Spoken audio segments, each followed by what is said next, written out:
तो गाइस कैसे हैं आप सब लोग। मैं हूं आपका दोस्त अरसलान और आप देख रहे हैं मेरा चैनल जी फ्लिक्स। तो गाइस द स्ट्रॉन्ग वन के एपिसोड 04 के साथ हाजिर हूं। तो लास्ट एपिसोड के एंड पे हमने देखा था कि हमारा सोमा जो होता है वो बड़ी स्पीड के साथ आगे बढ़ता है और जाकर ब्लैक हैंड के मुंह पर एक पंच मारता है और पंच खाने के बाद ब्लैक हैंड कहता है कि ये क्या हो गया। कई बार इस एपिसोड की शुरुआत में दिखाते हैं कि वहाँ पर जो बच्चे होते हैं वो वहाँ से डर कर भाग रहे होते हैं और कहते हैं चलो जल्दी से यहाँ से भाग चलते हैं क्योंकि यहाँ पर तो फाइट शुरू हो गई है, उन्होंने किसी को मार दिया, हमें यहाँ से भाग कर जाना होगा। तो ब्लैक पंच मार खाने के बाद कहता है कि ऐसा कैसे हो सकता है, मैं एक सेकंड के लिए इस लड़के से नजर क्या दूर हटाई, इस लड़के ने आकर मुझे पंच मार दिया, लगता है कि मैंने यहाँ पर अपना गार्ड डाउन किया था, इसी वजह से ये मुझे मार पाया है, वरना इस जैसा एक छोटे से गांव का रहने वाला एक आम सा लड़का मेरे जैसे एक एक्सपर्ट के ऊपर अटैक कैसे कर सकता है। तो ब्लैक हैंड जो होता है वो दोबारा से अटैक करने के लिए जब आगे बढ़ने लगता है, इसी के साथ हमारा सोमा जो होता है अपनी किक लेकर उसके सर के ऊपर खड़ा होता है और उसके मुंह के ऊपर जैसी सोमा का पैर उसके मुंह पर पड़ने लगता है, इसी के साथ ही वो जल्दी से अपने हाथ को सामने की तरफ करता है, वो अपने बाजू को सामने करते हुए हमारे सोमा के अटैक को ब्लॉक कर लेता है और उसे लगता है कि उसने यहाँ पर अटैक को ब्लॉक कर लिया। वो कहता है कि शुक्र है मैंने अटैक को ब्लॉक कर लिया।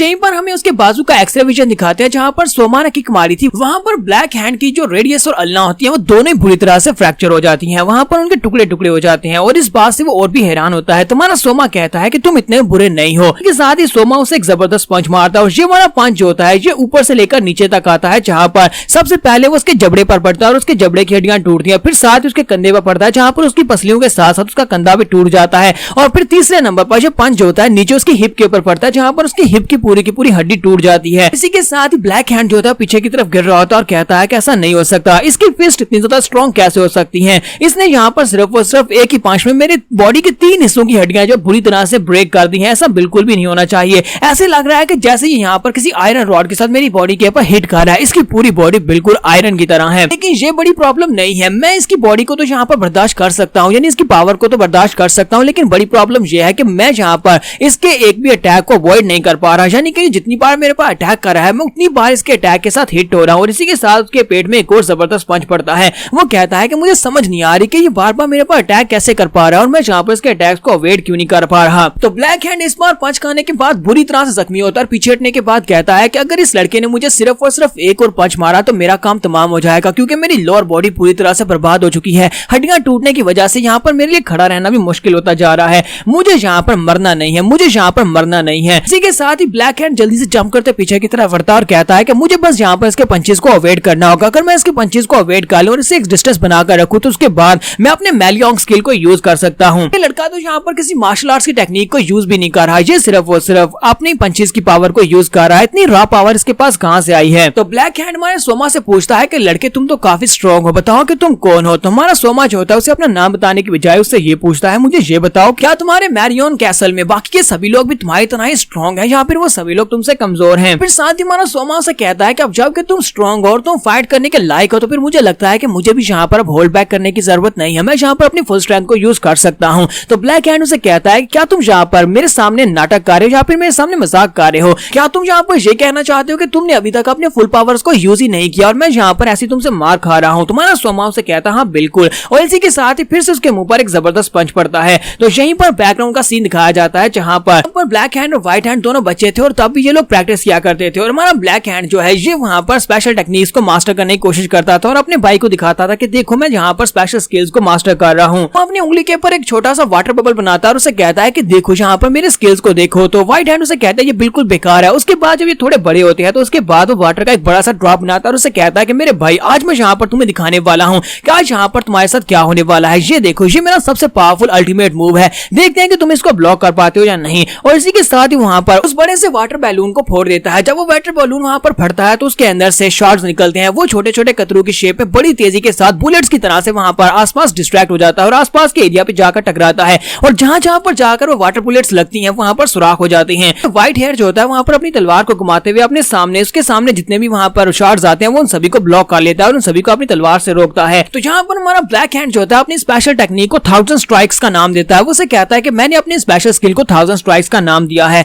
और यहाँ पर उसे फिर से हमारा सीन प्रेजेंट में आ जाता है जब उसे एक जबरदस्त पंच पड़ता है। तो इसी के साथ ही ब्लैक हैंड कहता है काश मैं यहाँ पर अपनी स्पेशल टेक्निक को यूज कर पाऊं, अगर मैं इस लड़के के ऊपर 1000 स्ट्राइक टेक्निक को यूज कर पाया तो मुझे लगता है कि मैं यहाँ पर जीत जाऊंगा और मैं यहाँ पर जिंदा बच सकता हूँ। सिर्फ और सिर्फ एक चांस की जरूरत है, मुझे सिर्फ एक मौका मिलेगा तो यहाँ पर मैं इस उसका काम तमाम कर दूंगा। इसी के साथ उसे यहाँ पर एक मौका मिल जाता है। तो जब हमारा सोमा उसके ऊपर अटैक करने लगता है, इसी के साथ ही ब्लैक हैंड नीचे की तरफ झुकते हुए उसके पेट के ऊपर जाकर हाथ लगाता है और साथ ही वहाँ पर अपनी 1000 स्ट्राइक्स वाली टेक्निक को यूज कर देता है और कहता है मैंने तुम्हें पकड़ लिया। जैसे वहाँ पर 1000 स्ट्राइक टेक्निक को यूज करता है तो हमारे मोशान की बॉडी जो होती है वहाँ पर फूल जाती है और उसके अंदर से जबरदस्त लाइट निकलती है और फिर साथ ही वहाँ पर उसकी बॉडी के अंदर जो वाटर होता है वो 1000 स्ट्राइक्स यानी कि शॉट्स में चेंज हो जाता है और वहाँ पर आसपास दिखाते हैं कि उसकी बुलेट्स जो होती हैं आसपास के पेड़ों में और ग्राउंड के अंदर जाकर धंस जाती हैं। यहाँ पर एक जबरदस्त धमाका होता है और इस धमाके के साथ आसपास काफी बड़ी तबाही मचती है। लेकिन इसी के साथ ही धुआं हटने के बाद दिखाते हैं कि हमारा सोमा वहाँ पर सही सलामत खड़ा होता है। तुम्हारा सोमा उसे कहता है क्या तुम्हारा हो गया, लगता नहीं है कि ये कोई पावरफुल मूव था। तो ब्लैक हैंड पीछे की तरफ हटता है, वो और भी ज्यादा घबरा जाता है और कहता है कि ऐसा बिल्कुल भी नहीं हो सकता, ये मेरी 1000 स्ट्राइक्स को कैसे बर्दाश्त कर सकता है, ये अभी तक जिंदा कैसे है। साथ ही यहाँ पर उसे याद आता है कहीं ऐसा तो नहीं है कि ये वो है। और इसी के साथ ही ब्लैक हैंड को वहाँ पर एक बड़ा सा ब्लू कलर का ड्रैगन दिखाई देता है। तो वो कहता है ऐसा नहीं हो सकता, ऐसा बिल्कुल भी नहीं हो सकता, ये तो स्काई ड्रैगन है।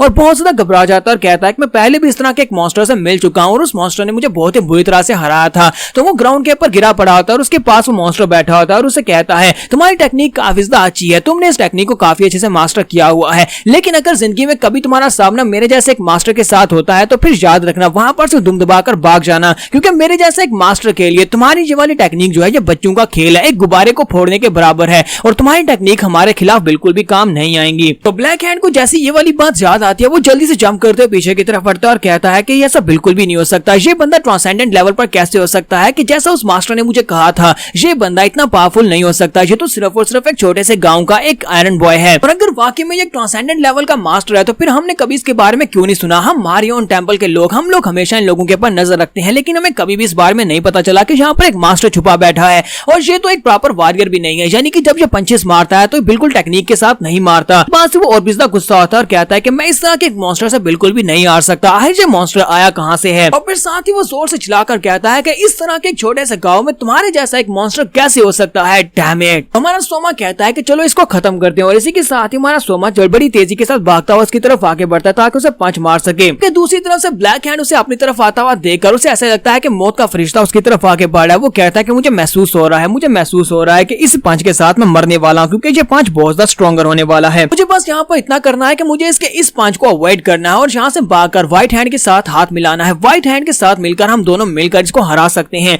मेरे पास बचने का सिर्फ और सिर्फ एक ही मौका है कि मैं यहाँ से भागकर व्हाइट हैंड के पास चला जाऊँ, लेकिन ये बंदा मेरा पीछा तो जरूर करेगा। अगर मैं यहाँ से भागकर जाता हूँ तो फिर मुझे यहाँ पर कुछ करना होगा। फिर साथ ही उसकी नजर उसके पैरों पर पड़ती है और कहता है लगता है कि मैं वो वाली टेक्निक को यहाँ पर यूज कर सकता हूँ। तो वो कहता है चाहे मुझे यहाँ पर अपनी सारी की सारी बची कुछ एनर्जी को क्यों ना यूज करना पड़े, लेकिन इस मॉन्स्टर को मैं यहाँ पर रोक कर रहूंगा। इस मॉन्स्टर को रोककर फिर मैं अपने भाई के पास जाऊंगा। और इसी के साथ ही वो ग्राउंड के ऊपर हाथ मारता है और अपनी मैलियम टेक्निक को यूज करता है और कहता है अगर ये यहाँ पर ठीक से स्टैंस नहीं ले पाएगा तो ये आगे नहीं बढ़ पाएगा और मेरे पर अटैक नहीं कर पाएगा। और वो ग्राउंड के ऊपर हाथ मारता है, तुम्हारे मोजान सॉरी सोमा के पाँव के नीचे से उनका एक काफी बड़ा हिस्सा जो होता है वो फूल जाता है और जैसे वो वहाँ पर फूल जाता है तो इसी के साथ ही वो उस हिस्से को वहाँ पर फोड़ देता है। और इस स्पेशल टेक्निक का नाम थंडरिंग एक्सप्लोजन होता है। तो जैसे वो वहाँ पर थंडरिंग एक्सप्लोजन कहता है वहाँ पर एक जबरदस्त धमाका होता है और नीचे का ग्राउंड जो होता है वो टूट जाता है और ऊपर का ग्राउंड भी टूटता है यानी फूटता है। तो हमारा सोमा जो होता है वो भी वहाँ पर मिट्टी के अंदर गिर जाता है। तो यहीं पर व्हाइट हैंड को दिखाते हैं कि वो उस धमाके को देखने के बाद कहता है जरा देखो तो सही, लगता है कि मेरा भाई वहाँ पर बहुत ज्यादा एंजॉय कर रहा है, अब मेरी बारी है,